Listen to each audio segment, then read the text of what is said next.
In today's class, we are going to discuss about the second chapter of our Beehive book of class ninth English, and the name of the chapter is The Sound of Music, and it's written by Deborah Colley.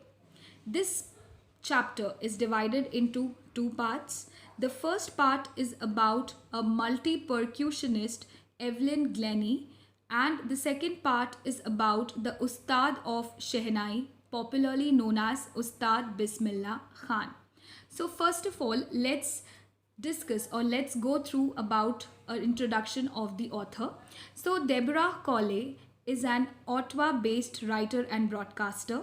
She has traveled the world with writings more than 100 articles for different editions of Reader's Digest. Reader's Digest is a very popular magazine, many of which have been translated into dozens of languages. She has been an on-air broadcaster for CBC Radio in Washington, D.C., and worked for CBC Television in London and Cairo, Egypt.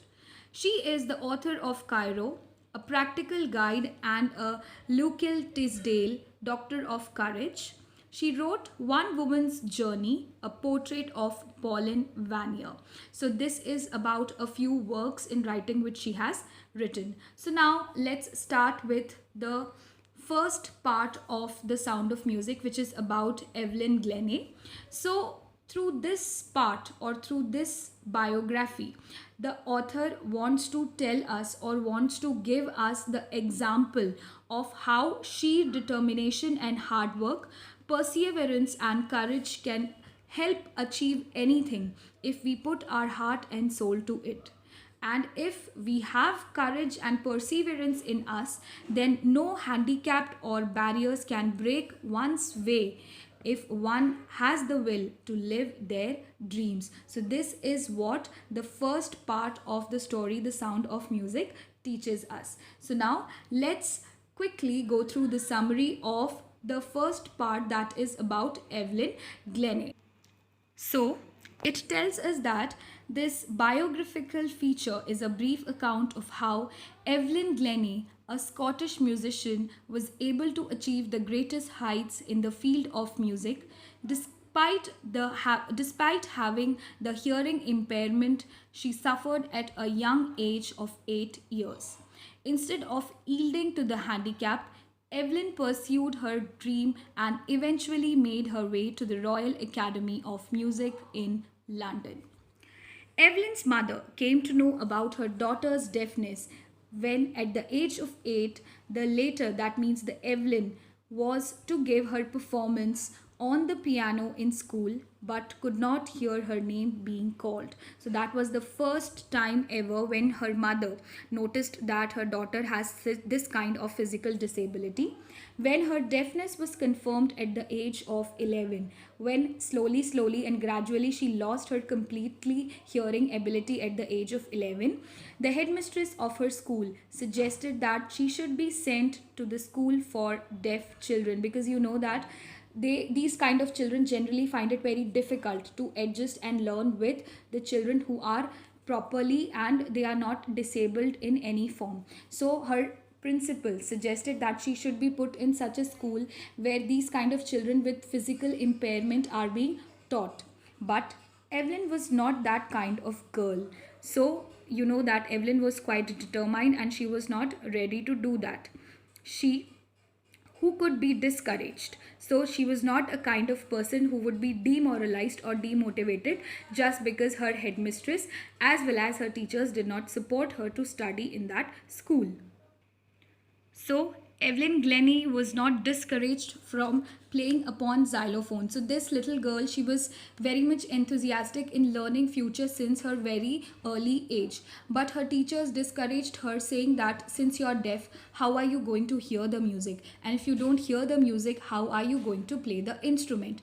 But there was one person named Ron Forbes. He was also a great percussionist. He acted as a guiding light for Evelyn Glennie, and he showed her the path to pursue her career, and he came to rescue her so that her dreams are not shattered. He observed great potential in her and guided her on how to sense music through different parts of the body without listening through ears. She then opened up her mind and body to sense the sounds and vibrations of musical instruments. So it was Ron Forbes who encouraged Evelyn Glennie that she should not give up on her dreams, and he even encouraged her to feel the music through various body parts, like from head to toe. In each of the body part you should be able to feel the music, so that you do not hear it but you play the instruments very nicely. Evelyn now dedicated herself to music and participated in a youth orchestra in the United Kingdom. Afterwards, she moved from orchestra to solo performances. So earlier, she was giving the performances with orchestra. I hope you know the meaning of orchestra. Orchestra is when a group of musicians sit together and they give the performance. So once she had practiced with orchestra, she moved on to solo performance when she used to entertain the large crowd all by herself. She got one of the highest scores in the history of the Royal Academy of Music when she gave an audition for it. So, at the Royal Academy of Music, she got admitted, and not only that, he got the highest score in music. Even though she was physically impaired, she was deaf, still, she got the highest scores from all the other students who were quite normal and could perform better, but she scored more than all of them. At the age of 17, she moved to the Royal Academy for a 3-year course and bagged the topmost awards during her career. With her unfaltering determination, she became the most eminent and the most demanded percussionist who could play perfectly and proficiently a large number of instruments. Not only did she speak flawlessly, but she also managed to learn French and basic Japanese. So, not only that, this little girl was quite determined and very much open towards learning new things all the time. And that is the reason, after getting admitted in the Royal Music Academy, she bagged the topmost rank and even got many awards for her music. And then she became one of the topmost percussionist who could even play large number of instruments. It is said that she could play 100 instruments without hearing the music. And not only that, she was also well learned in two languages, that is in French and basic Japanese. And according to Evelyn, she could feel music pouring in through every part of her body, her skin, her cheekbones, even her hair. She could feel the vibration of instruments penetrate into her body through her bare feet. In 1991, she received the prestigious Soloist of the Year award presented by the Royal Philharmonic Society. So here Evelyn is sharing her feeling about music to the audience. She says that once she was motivated by Ron Forbes, she adopted or she dedicated her complete life for music. She worked with sheer determination and confidence, and because of her positive attitude towards her physical impairment, she did not give up, and she could learn music and she could sense the music not only through her skin, but she says that even I can feel the vibrations of the music even in my cheekbones and in my hair. We know that hair is a dead cell. We cannot feel, even though we cut our hair, we do not feel the pain because it is a dead cell. But then she said that it was so much into her body and soul that she could feel the music in her hairs also. So in 1991, she got another prestigious award, which was the Soloist of the Year award, which was given by Royal Philharmonic Society. Then it is given about what kind of personality or what kind of human was Evelyn Glennie is, because we know that when a person gets stardom all of a sudden, there might be a chance that particular person might feel very superior, he might get complex, or he might have that kind of attitude. But in case of Evelyn Glennie, it was not so. She was still down to earth and a very good human being too.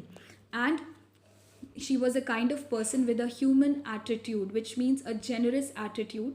Evelyn gave free concerts in prisons and hospitals. With her efforts, she secured a significant place for percussion instruments in the orchestra. In fact, Evelyn Glennie is a great inspiration for all those who suffer from physical disabilities. So she used to give free concerts. You know that these kind of popular people, generally wherever they go for giving the performance or giving the concerts, they charge you a sum of rupees, whatever they are charging others. So they charge you with a fees, right? But in case of Evelyn, she used to give free concerts in prisons so that the people who are the prisoners in those prisons could enjoy life and take life more lightly.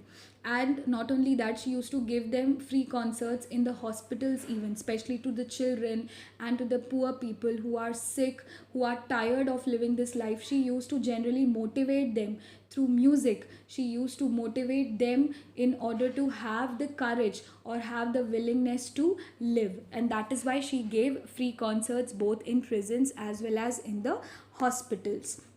And with her hard work, with her efforts, and with her great determination and courage, she secured a very high position not only in orchestra but also in solo performances.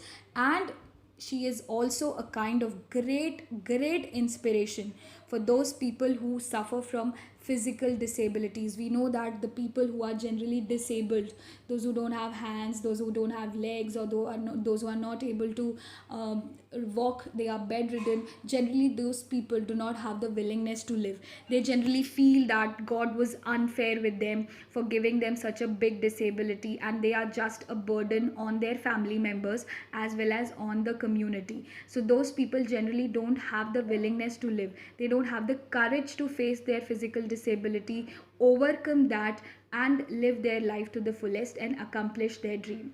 To those kind of people, Evelyn Glennie is a great determination, inspiration as well, so that they could learn from her how to adjust with the physical disability, because some disabilities cannot be taken away completely with life, from life.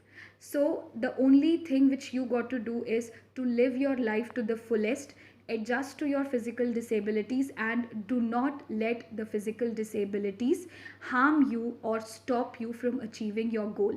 And this is what Evelyn Glennie also teaches us. So this was a brief description or a brief summary of how Evelyn Glennie encouraged the people with physical disabilities to live their life to the fullest. So this was about the first part of the chapter, the sound of music.